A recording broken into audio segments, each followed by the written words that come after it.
गोजोन्थों good morning एभरिवान नोंथांमोनखौ आंनि गोसो गोरबोजों बरायनानै लाग्रोनाय थाबाय बे समाव नोंथांमोननि गेजेराव आङो बेखौनो फंनैसो बुंनो आखायाव लादों दिनै जोंनि गोबांथार बर'नि दैदेनगिरिफोरनि गेजेरावहाय जोङो UPPL नि बेबायदिनो फेरेंगा बेबायदिनो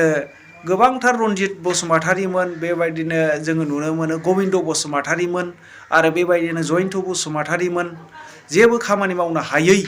खौ जोङो नुनो मोनदों बिथांमोना बाथ्रा बर'नि बाथ्राबाजि बुंनाय बेबायदिनो मानसिफोरखौहाय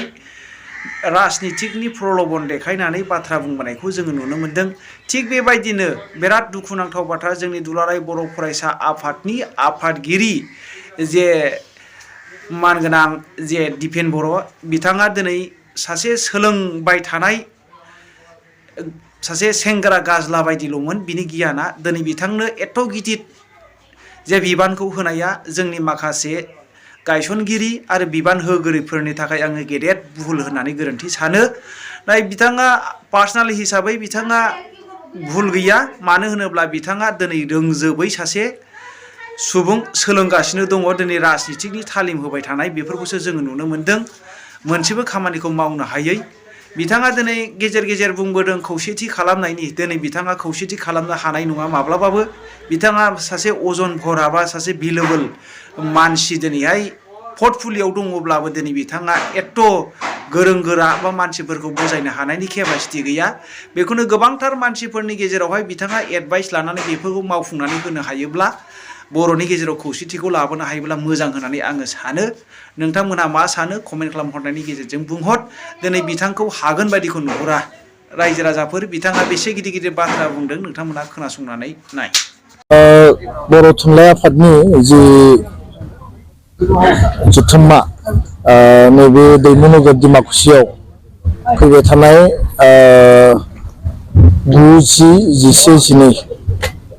बेयाव खुंफुंनो थांगासिनो दङ मिरुजों लोगोसे जिल्ला आफादा बेयाव खुंफुंगोन आरो दिनै जिहेतु जुथुम्माया खाथिथारसै जोङो दुलाराय बर' फरायसा आफादनिफ्राय बेयाव जिखिनि बानजाय आफादा गासै जि प्रिपेरेसन खालामबाय थादों बेखौ जोङो खौरां लानो फैदों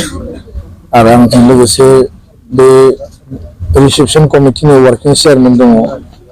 दावबाय खबर लाफैदों गोबां खौरां लाफैदों जोंनि दखरा जिल्ला आफादा बेयाव नांथाबनानै दङ आरो जिखिनि प्रिपेरेसन जादों दासिम जथेस्थ' प्रग्रेसा आवगायबाय थेवबो जिखिनि मावबावनांगौ दङ समा जिहेतु आखायाव सप्ता खनसेल'सै आरो बे दैमु नोगोराव गासै नेपालनिफ्राय बांलादेशनिफ्राय त्रिपुरानिफ्राय मेघालय वेस्ट बेंगलनिफ्राय दिल्लीनिफ्राय आरो आसामनि दाब दाब जिल्ला बर' थुनलाइ आफादनि थान्दै बिथांमोना बाहागो लाफैगोन आरो बिथांमोननि गासै थान्दै बिथांमोननि थानायनिफ्राय लानानै बिथांमोनखौ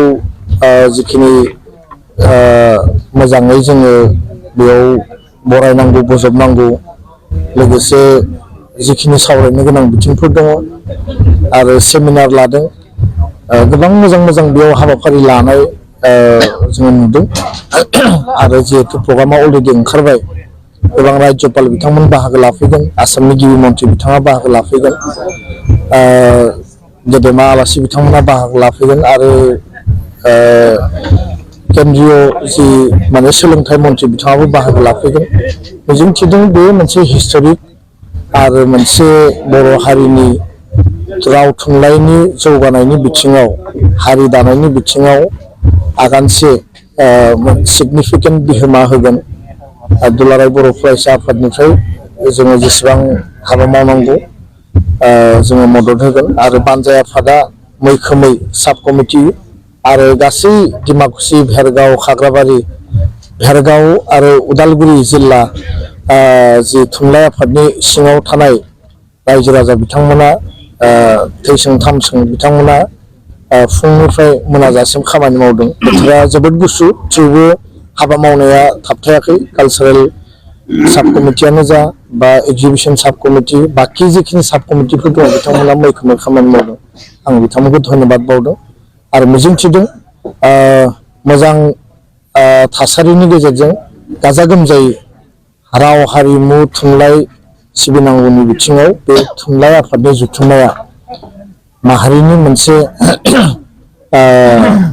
नोजोर होनो गोनां जुथुम्मा जागोन जों बेखौ मिजिंथियो आरो बयबो लोब लोब बाहागो लाफैनांगौ जेरावखि जेरैखि थाया मानो हारिनि माहारि गौथुमनि जुथुम्मा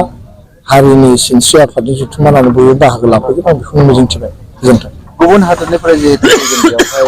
माखासे आलासिफोर आरो थान्दैफोर बिथांमोननि थाखाय माबा बुंनांगौ दङ नामा जिहेतु बिथांमोना बाहेर हादरनि भारतनि नङा। बर' थुनलाइ आफादनि मिरु आफादा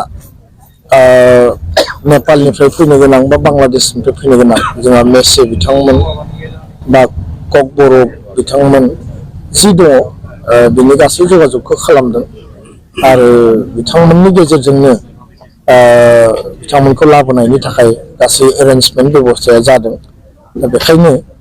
बिथांमोनाबो जिहेतु थुनलाइ आफाद गावबागाव माने जायगायाव दंखायो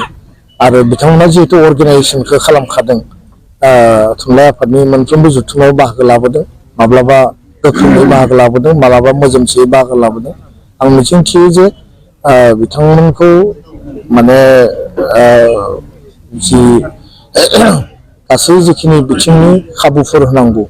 बा मोजाङै बिथांमोनखौ वेलकाम खालामनांगौ बा बेयाव जोङो रिसिभ खालामनांगौ बिनि बिथिङाव जेबो जाहाथे लेकिं थाया आरो बिथांमोना जेबो उसुबिदा फिल खालामा बिनि थाखाय बेबस्था बानजाय आफादनिफ्राय बा थुनलाइ आफादनिफ्राय लानाय जागोन बेखिनिखौनो आं फोरमायबाय दिनै खौरां लानानै गोजोननाय मोनदों आरो गाजा गोमजायैनो मोजां थासारिनि गेजेरजों बियो बारलांगोन आङो